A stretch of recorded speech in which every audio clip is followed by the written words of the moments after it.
DSPN, the Devlin Sports Podcast Network. Our Aussie perspective on Super Rugby after round 7 all wraps up comes from our great mate Brett McKay, the Raw out of Canberra. And here we are, 7 rounds played, and I'm looking at the top of the table and going, my God, there's an Australian team at number 1, mate. You what? This is where you need to insert that clip from a couple of weeks ago where I said, I think Queensland can finish top 2, and you rattled off all these New Zealand teams that are below them on the table, mate. I know. All I can say is that there are plenty more games to play. But fair play to them. Fair play to them, because we were all sitting here in New Zealand and already box ticked the Crusaders winning by a bonus point against Moana Pasifika, and they were going to go top of the table over the Chiefs. It was all done. Yeah. Probably the Reds were going to get the same amount of points. But hey, the Crusaders got turned over and the Reds took care of business. Yeah, that's it. And it's, yet another funny old round, isn't it? Which has just been par for the course for Super Rugby this year. It's and I love that I love that tipping has become nigh on impossible, mate. There you go. You can go into any given round and you think, well, I reckon I've got this covered this week, and you get 3 or 2. That's right. Maybe. Yeah. You know, how many of us got 2 out of 4 on the weekend? Plenty, I would suggest. So, look, it's great. It's great to see. Queensland are ticking away, aren't they? They're just getting it done. I still think they're a good way off their best yet, and they've been managing a lot of players over the last couple of weeks. But the table looks weird, looks mad, doesn't it? Yeah, it does. We certainly didn't, at the start of the season, I don't think anyone expected the Crusaders bounce back would be this good this quickly. I think there'd be improvement, but we didn't see them possibly leading the competition after 7 rounds. Equally, the Blues have been disappointing, haven't they? Yeah. So, the table feels like it's inverted in some ways, but then, other ways it kind of makes sense. Well, the table never lies. And that's the only thing we know about sport. The table never lies. How good is this Red side, and do we need to base that on comparing them to the games they've played or the games they haven't played? And I mean that because they've come to New Zealand, they've beaten the Highlanders and played well. And that's not an easy place to win. However, they did get completely done over by the Crusaders, who've just had the same thing happen at home by Moana. So, what are we looking at? Do we have to still reserve on the Reds, given the fact that they haven't played the other New Zealand teams? Yeah. So these next 2 weeks, we're starting to get a better picture of where everyone sits. 9 out of the 11 teams have had byes. The Brumbies have got a bye this week. The Force have got their bye next week. And by the end of round 9, everyone's had their first bye. Yeah.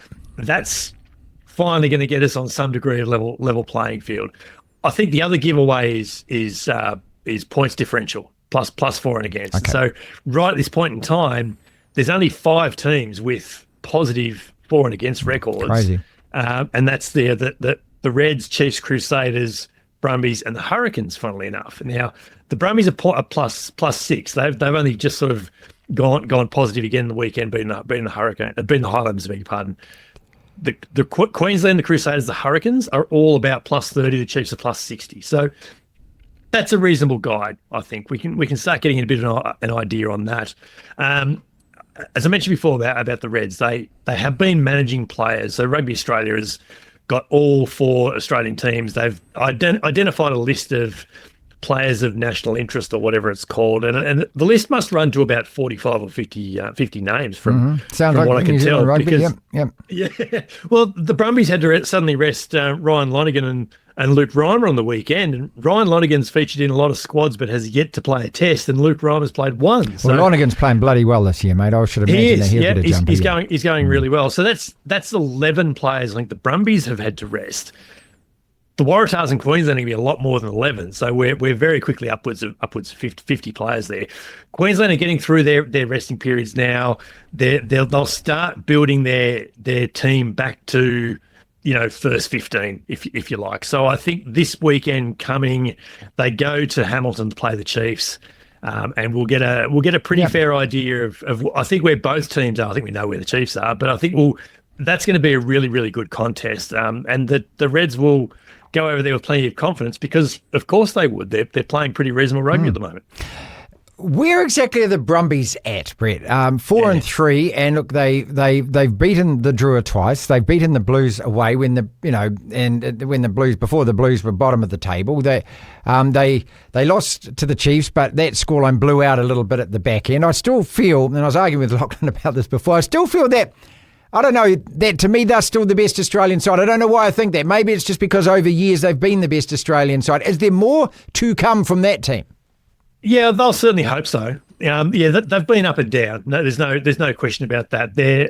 I worked out last weekend going into the Highlanders game, they're conceding 10 points and 1.5 tries more per game than they were at the equivalent point last year. So that also then speaks, though, to the way everyone's been scoring lots of tries this year, and there's been lots of turnover balls. So where the Brumbies have identified that they're leaking points is they're not quite setting their defences after turnover. Okay. So that's where they're getting opened up.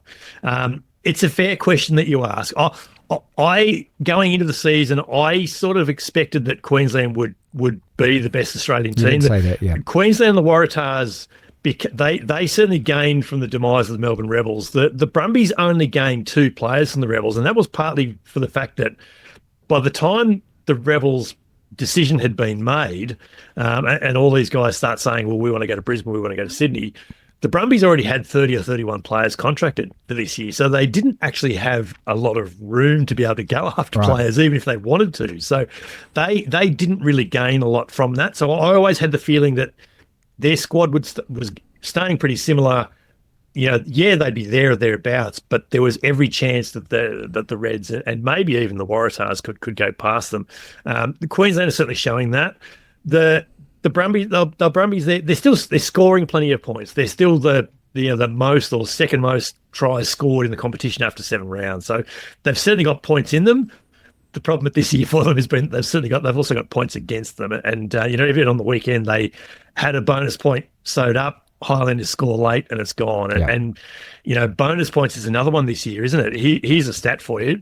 28 bonus points so far in 7 rounds. 17 of them are for losing by less than 7. So it gives you an idea of how tight things are this year, and bonus points are going to be crucial by the end of the season. There's no doubt about that. New South Wales then. So they win all 4 games at home. They lose to the Reds, yes. And then they come over and are just absolutely smacked in Wellington. The scoreline did blow out, and the Hurricanes were magnificent in that second half. Now they play an MP side who... It's not just a coming of age win against the Crusaders. Yeah. This is the first year that they've won twice against New Zealand, against other New Zealand teams, which is massive. But also just the way that they played. That was such a convincing win. It wasn't just, we're in this game till the end and then score. No. They shut that Crusaders team out. So they obviously, on the back of that, must look to repeat that performance, because this is what MP need now, don't they? They need to do that week after week as opposed to just a one-off game. So New South Wales, if ever you don't want to play this particular team, it's this weekend. And so the big long-winded question is, where do New South Wales sit? Can they bounce back from conceding 57 and genuinely go and play an MP side that has just played the best game of rugby they've played since they've been in the competition? Yeah, and the answer is they have to, don't they? I actually think both of them are fairly similar. They're winning games, but they're not able to back them up. Yeah, and that's probably been their downfall this year, I think. So they'll actually match up pretty well, won't they? The Waratahs are a lot better. Their defence this year has been really, really good. Even aside from what happened on the weekend, their defence has been really good this year. Their set piece has got Dan McKellar's fingerprints all over it. That's something that has sharpened up and has muscled up, over the pre-season, is having an impact already. But I think these two teams actually match up pretty closely together, just for the fact that they are still very up and down. And so, I couldn't blame anyone if they said, well, it's in Auckland, we probably need to pick Moana for this. And the same would apply if it was in Sydney, I think. So, that's going to be a fascinating contest, isn't it? Well, I mean, normally after 7 rounds, I'm just sitting here and we're just smacking Aussie butt every week, and I'm just sitting here saying, there's 5 New Zealand teams in the top 6. Everyone at the start of the year said they wanted this. I don't know how many New Zealand fans actually do want this at the moment. There's still 4 Australian teams in that top 6. There's an Australian team at the top. And who knows where it all ends up. But this competition has changed, hasn't it? It's changed from last year. It definitely has. Yeah. Yeah, it definitely has. Yeah, I'm not too sure as many New Zealand fans who said they wanted at the start of the year actually still want that now. No, well, I mean, it's just because we didn't think it was actually going to happen, Brett. That's the thing. That's right. That's right. Yeah, look, it's fantastic. And as I say before, tipping is really, really hard, and that's the sign of a good competition. There's no question about that. I was trying to think about this last week. I can't think of the last time all Australian teams have been in a top 4, in a top 6, or however. It probably goes back to Super 12 days. Yeah, it would be. Yeah. When there were 3 teams and they were consistently strong. Yeah, right. In the top 4, yeah. It probably goes back then. But and none of this guarantees anything, of course, after round 7. Of course it doesn't. But the fact that it's happening is a really, really good thing. And it's a really promising sign from an Australian point of view. No question at all. Teams are going to find going to Perth really difficult. So it should be, just as it is Fiji, is difficult going to Fiji to play, just as it is difficult going down to Dunedin and Invercargill to play. That's the way the competition should be. Home ground advantage should be. Playing in Canberra isn't bloody easy when it gets freezing cold, is it? So, all right. So, and just in terms of, has it caused more chatter? Have you noticed that? Because I know that there's obviously the AFL's kicking in, the NRL's kicking in, and everything else. But there's a lull. There's no cricket going on at your place at the moment. I would hope that it's just causing some noise, at least. Yes. Yeah, it's definitely. We have definitely noticed that there has been. It feels like there is more coverage this season after 7 rounds than was the case after round 7 last year. And that's a byproduct, no doubt, of Australian teams winning and playing good rugby. It makes for good TV packages over 90-second news reports and things like that. There's lots of good stories against the backdrop of a Lions series this year. Everything just as everything in a World Cup year is written around the narrative of who's going to Paris, who's going to Japan, wherever it might be for the last few years.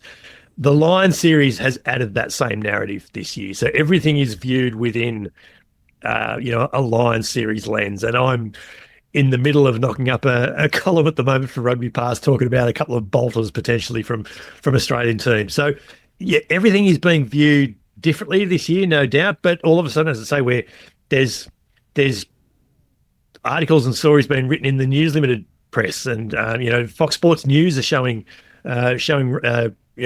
rugby results and things over the weekend.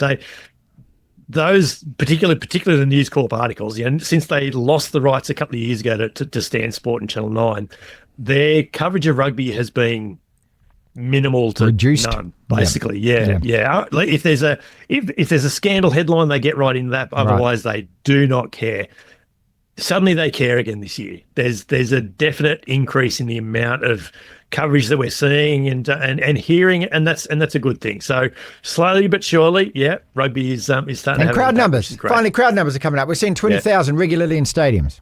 Good news. Yeah, that's it. Yeah, there's still I think concerns, and I'll be interested to see how many's at the next game in Sydney, for example. So they're winning their home games, but in between that, it's affecting that. There's still the Canberra crowds haven't moved in 5 years, so there's still some concerns, and there's still plenty to do. There always is, but promising signs, mate, no doubt about that. DSPN.